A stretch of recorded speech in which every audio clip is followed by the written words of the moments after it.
Hello दोस्तों, स्वागत है आप सभी लोगों का हमारे चैनल कृतिक स्टोरीज में। आज की कहानी बहुत ही इंटरेस्टिंग होने वाली है। आखिर कौन थी सोना धोबिन और कैसे उसने एक अमावस्या की रात अपनी भक्ति से असंभव को भी संभव बना दिया। आइए जानते हैं इस चमत्कारी कथा के बारे में।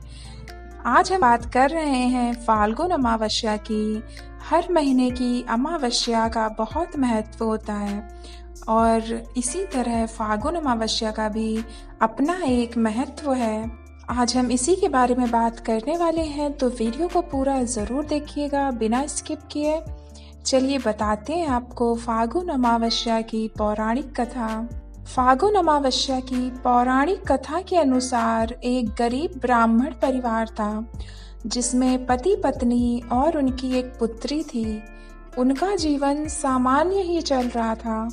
जैसे जैसे वर्ष बीतते गए उनकी पुत्री भी धीरे धीरे बड़ी होने लगी। बढ़ती उम्र के साथ उसमें स्त्रियों के गुणों का भी विकास होने लगा था। वह दिखने में अत्यंत ही सुंदर, सुशील और सर्वगुण संपन्न थी, लेकिन गरीब होने के कारण उसका विवाह नहीं हो पा रहा था। एक दिन उस ब्राह्मण के घर एक साधु महाराज पधारे। ब्राह्मण पुत्री की सेवा से साधु महाराज का मन बहुत प्रसन्न हुआ और उन्होंने कन्या को लंबी उम्र का आशीर्वाद तो दिया, साथ ही यह भी बताया कि उसकी हथेली में विधवा योग है। इस बात से चिंतित होकर दीन ब्राह्मण ने पंडित से पूछा, पुत्री के इस वैधव दोष का निवारण कैसे होगा? साधु महाराज ने कुछ देर विचार करने के बाद अपनी अंतर्दृष्टि से ध्यान करके बताया कि कुछ दूरी पर एक गांव में सोना नाम की धोबन जाति की एक महिला अपने बेटे और बहू के साथ रहती है, जो बहुत ही आचार विचार और संस्कार संपन्न तथा पति परायण है। यदि यह कन्या उसकी सेवा करे और वह महिला इसकी शादी में अपने मांग का सिंदूर लगा दे, उसके बाद इस कन्या का विवाह हो तो इस कन्या का वैधव्य योग मिट जाएगा। साधु ने यह भी बताया कि वह महिला कहीं आती जाती नहीं है। यह बात सुनकर ब्राह्मणी ने अपनी बेटी से धोबिन की सेवा करने की बात कही। अगले दिन कन्या प्रातःकाल ही उठकर सोना धोबिन के घर जाकर साफ सफाई और अन्य सारे कार्य करके अपने घर वापस आ जाती। एक दिन सोना धोबिन अपनी बहू से पूछती है कि तुम तो सुबह ही उठकर सारे काम कर लेती हो और पता भी नहीं चलता। बहू ने कहा, माँ जी, मैंने तो सोचा कि आप ही सुबह उठकर सारे काम खुद ही खत्म कर लेती हैं। मैं तो देर से उठती हूँ। इस पर दोनों सास बहू निगरानी करने लगी कि कौन है जो सुबह ही घर का सारा काम करके चला जाता है। कई दिनों के बाद धोबिन ने देखा कि एक कन्या मुंह अंधेरे घर में आती है और सारे काम करने के बाद चली जाती है। जब वह जाने लगी तो सोना धोबिन उसके पैरों में गिर पड़ी।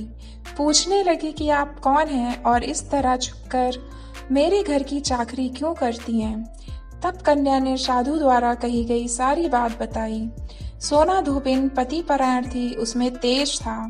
वह तैयार हो गई। सोना धोबिन के पति थोड़ा अस्वस्थ थे। उसने अपनी बहू से अपने लौट कर आने तक घर पर ही रहने को कहा। सोना धोबिन ने जैसे ही अपनी मांग का सिंदूर उस कन्या की मांग में लगाया, उसका पति मर गया।